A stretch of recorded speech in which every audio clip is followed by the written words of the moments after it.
last and final Pirates movie to review. Well, technically it's not necessarily the last movie in the franchise. That goes to Dead Man Tell No Tales a few years ago. Watch that review and you'll see why. But still, the last movie in the franchise I'll ever review on this social media platform. But still, with that aside, let's see how this one holds up.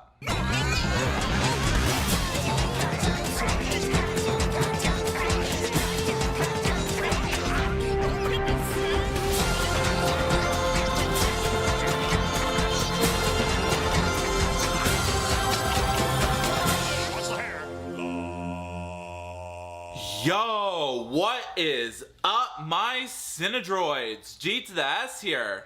Today, I'm gonna be reviewing Pirates of the Caribbean on Stranger Tides. The checkered past of Captain Jack Sparrow catches up to him when he meets Angelica, played by Penelope Cruz, a beautiful pirate that Jack once loved, then left.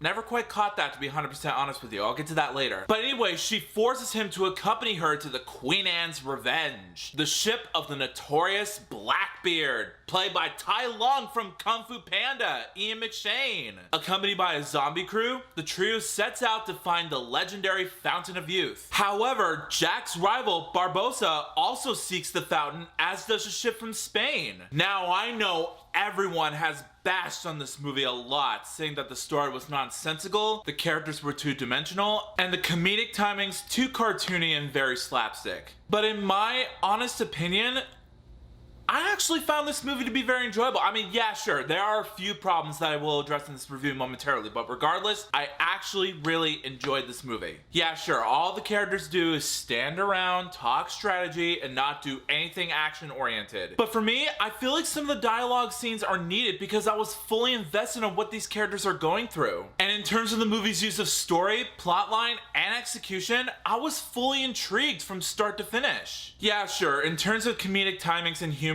Jack Sparrow's comedy relief can be over the top and silly, but he's still the dashing Han Solo type pirate captain that we've grown to know and love. I mean, yeah, sure, some people might think otherwise, but I still enjoy Johnny Depp as Jack Sparrow regardless if he's a bumbling idiot or not. In terms of character development and articulation, he still has this charming persona to him that makes him one of the most memorable characters in all film history. In fact, there's this one scene that takes place on a deserted island where Jack is about to kiss Angelica and the romance music starts swelling in the background. But just as soon as he's about to kiss her, the music cuts off and Jack turns his head around and is like, "Peace, I'm out of here." That was hilarious right there. Props to both Disney and Jerry Bruckheimer for making me laugh. So yeah, the direction by the same guy that did both Mary Poppins Returns and Into the Woods, Rob Marshall, the comedic timings and the story in this film so far was really entertaining to watch. Also, speaking of action sequences, in terms of camera work and cinematography, the way the filmmakers framed some of the sword fights in this movie makes me feel like I'm right there with them, kicking butt and taking names. That's what this franchise is all about. If it's a Pirates movie, expect some entertaining swashbuckling sword fights in this film. It's 100% obvious at this point. But that still doesn't stop me from loving it all the way through. They were a lot of fun to watch. I also enjoyed the CGI effects in this movie. I mean, yeah, I get it. It's commonplace now that CGI is exploited too much in movie history, especially the Star Wars prequels, and I totally understand where you're coming from. But for me, I kind of do have a soft spot for them. I love me some ILM action, and this movie's CG was used very sparingly. I mean, there's only one bit in this movie that looked a teensy bit fake looking. Like at the part where Jack Sparrow is swinging on a palm tree by a rope, that looked fake, I'll give you that. But regardless, I still like the CG in this film, but that's just me. The negatives of this film, however, there are a few. One, yes, the scenes do drag on for way too long. Like, there's this one scene where, spoiler alert, Jack Sparrow comes across an identical version of himself, but it turns out it's Angelica, and that was an effective scene. It did catch me off guard. But then there's this whole speech of Jack not spending time with her for a long time, which, first of all, I don't think that was ever mentioned in the previous 3 movies. If any of you people say that there was, I must have either missed it or claimed that my statement is indeed true. Either way, that was an out of nowhere scene in my opinion. And my other problem is, towards the beginning of the film, whenever Jack Sparrow tries to be funny, like in the scene where he he keeps rattling the shackles that ties him to a chair while the overweight King of London's trying to speak. It just comes off as being very awkward, overplayed, and not at all funny. But good thing that was a very brief scene, so the movie knows that it will move on and focus on the intriguing aspects throughout the whole film. And lastly, there's this unnecessary love triangle between both one of Blackbeard's shipmates and the mermaid.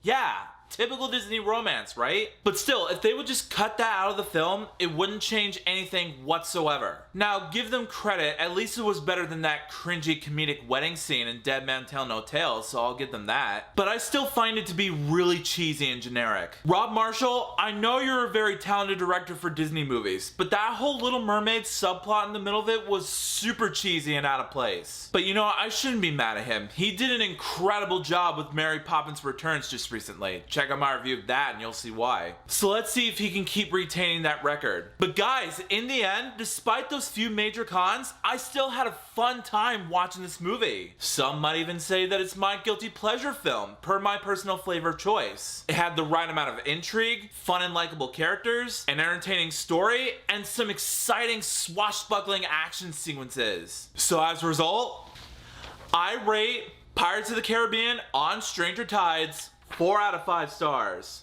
Not a perfect film by any means, but I still enjoyed it. If you people disagree with my opinion, let's all remember that there's an old saying when we criticize anything in our daily lives. Everybody's a critic. So Pirates of the Caribbean on Stranger Tides. Have you seen it? If you have, let me know in the comments what you thought about it. Is there anybody out there who agrees and disagrees on my opinion about this movie? It's okay if you don't agree with me, but either way, answers down below please. Also, if you like this video and you want to see some more, make sure that like button shines in your face. That'll totally help me out a ton. Also, share that video with your family and friends and favorite it. That's a very good way to show support for this review. Also, if you're new to my channel, make sure to subscribe and ring that bell right next to you so you can be notified of future videos that I have in store for you. Also, if you want a shout out in a future video, just follow me on both Instagram and Twitter, and I will choose one of my Cinedroids to be displayed as a shout out. The link's in the description below. And also, follow me on Stardust so you can catch early reactions to movies, TV show episodes, and trailers. I'll put a link to that below in the description as well so you can download the app for yourself. But until then,